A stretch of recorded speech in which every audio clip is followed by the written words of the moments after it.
find the clicker. Does this work? Oh, it works. Hello. Hi, everyone. My name is Swetha Totapally, for those who did you not hear earlier.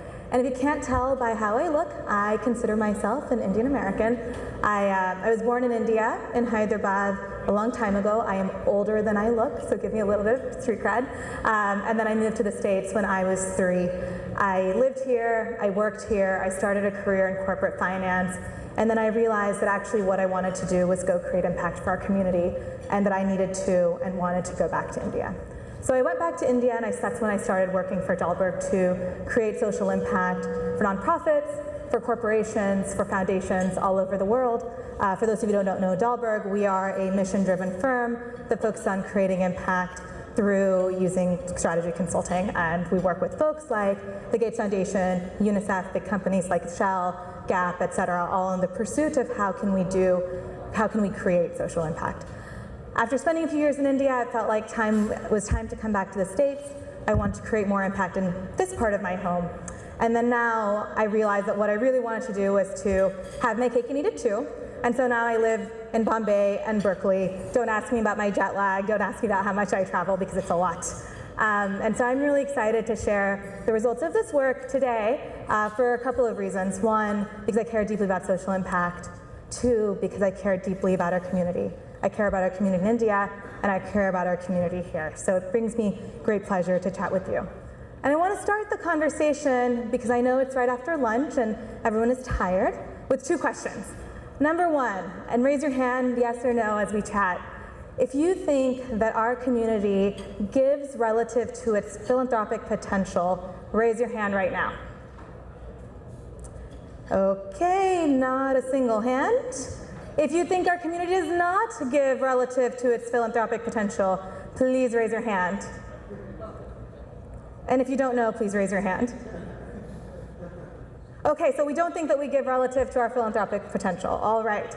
Number 2, how many of you as individuals think that you know and have figured out how to do philanthropy well? All right, how many of you think you don't know how to do philanthropy well? And some of you, how many of you don't know enough about philanthropy to know whether you do it well or not? I think people are tired. All right, but I hear more no's than yeses. Good questions, and I think that when we talk through the survey, what you'll find is there's some areas where we do well, and there's some areas where we do less well. And I'm here to talk to you about all of them. So we'll start. We launched a survey, as Amar said, to many thousands of individuals who represent the Indian American community across the states. We had over 1,000 responses, so huge thanks to the 28 organizations who sent out the survey to their constituencies. And actually what you'll see in terms of who responded is the people are a lot like you, those of you who are here in the room, highly successful individuals who have spent a lot of time in America and have really done their best to do well for themselves and for their families. What I will also say is that what we tried to do in terms of this survey was actually to capture the philanthropic giving in terms of time and money, and that was the focus of our survey. What we did not do was capture remittances to India, how we give to our families, obviously important parts of how we think about our community, but not the focus of our survey today. So I want to give you that caveat before we go into the results. I'm going to start with the good news. So number 1, we are interested in so many different issues, and this is really was surprising to me. I actually kind of expected the concentration around education and health, which naturally do really unite us, but actually we're interested in a whole bunch of other things as well. Access to technology, financial inclusion, politics, the environment, climate change, human rights, gender, really important issues. Number 2, we are really good at volunteering. I am so proud to tell you that we volunteer nearly 2x the average American, and that's awesome. We spend nearly 220 hours a year giving our time, and if you want to do the math with me, that's about 5 work weeks, depending on how much you work. Some of that might be 2 work weeks for some of you. And now for the not so, actually one more thing. And actually what we find is that those who give more, volunteer more, and those who volunteer more, give more. So it's this unbelievable virtuous cycle where all you have to do is kind of start in terms of thinking about your philanthropic giving, and it really gives you a launch pad to do so much more and to do so much better. And I want to share some of the not so good news.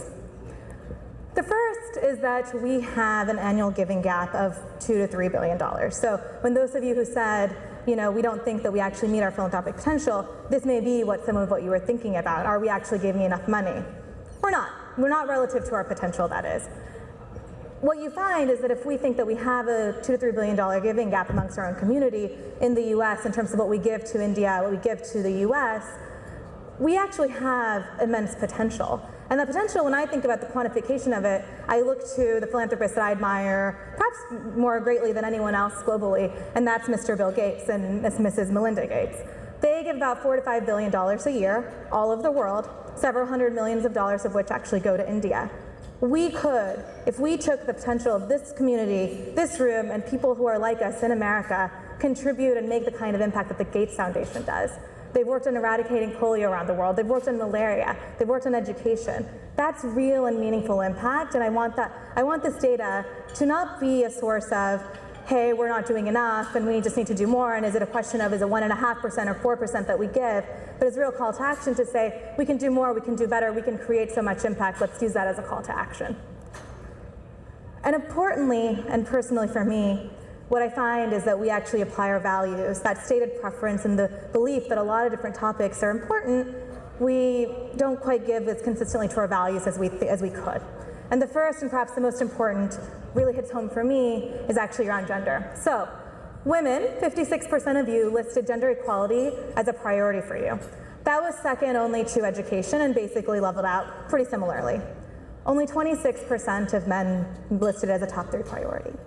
That's less than half. And I'm going to articulate why that really matters very starkly to this room. We do really poorly in India when it comes to gender metrics. We do amongst the worst in the world. Our benchmarks are Afghanistan and Syria. That is not okay. Number 2, we do poorly as an Indian American community here in the US. Our keynote speaker last year at the forum, she talked about gender-based violence amongst the Indian American community. We are the worst in America. So when I see numbers that show this stark of a discrepancy between how women perceive gender equality and men perceive gender equality in this community, in this room, that makes me really sad. It also makes me really upset, and it makes me ask the question, what's happened? What more can we do? The second, 40% of respondents did not consider environmental or social impact of their investments when they make decisions. And so to me, that is indicative of a little bit of how we think about business, how we think about politics, how we think about philanthropy. And I think here's what's happening. Those of us who give, and most of the people who responded to the survey were givers, over 90%, as you saw, we have a hat that we put on when we give. And we say, hey, I'm creating a bit of social impact, I'm doing really good for the world, we pat myself on the back. And then there's this whole other hat that we have, and that's our professional hat. That professional hat is where we run our businesses, we advocate to our politicians. And actually we think of those as very, very separate things. When we think about our business, we prioritize how much profit can I generate for the company, how do I keep my shareholders happy, and that is usually by and large linked to the profit we create. When we hold our politicians accountable, we talk by and large about community-related issues, et cetera, but what we see is that politics is equally beholden to corporates as our businesses are. And actually, and here's what I'm here to tell you, is actually the impact that the business community creates, the influence that our political community has, is way greater than $3 billion that we could give more. The real impact that we are creating in the world is through our day-to-day activities. It is through the activities of our businesses. How are we treating our employees? Are they paid well? Is everyone in our supply chain being paid well, even if we don't have the ability to see what our suppliers are doing 10,000, 20,000 miles away? What is the environmental impact of our businesses? Are we paying attention? Are we meeting best practices?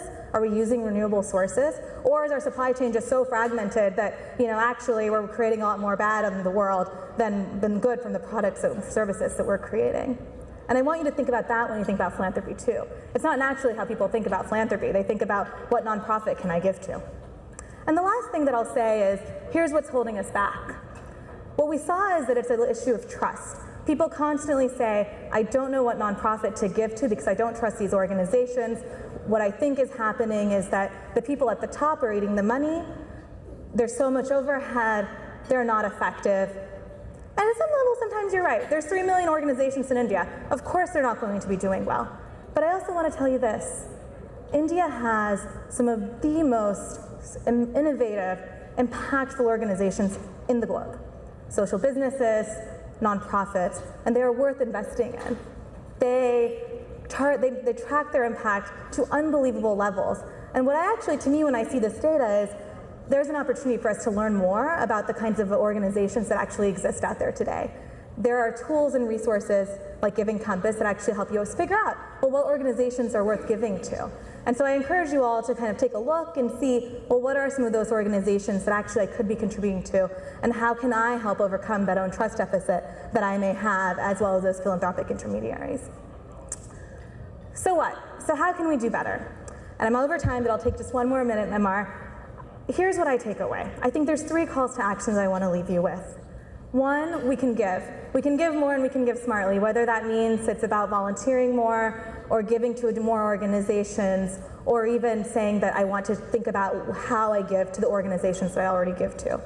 Number 2, prioritize gender. This is an issue that impacts all of us and that we are just not paying attention to in the way that we should. And number 3, break the silos. Philanthropy, family, business, politics, they're not different things that occupy different corners of our minds. They're actually all things that are tied together. And for us to create the kind of impact that we can, it's critical. My reflections when I just take a step back and think about this community, this room, the broader Indian American community writ large, what I'm actually left with is a great source and feeling of optimism. I'm not upset by the survey results, actually.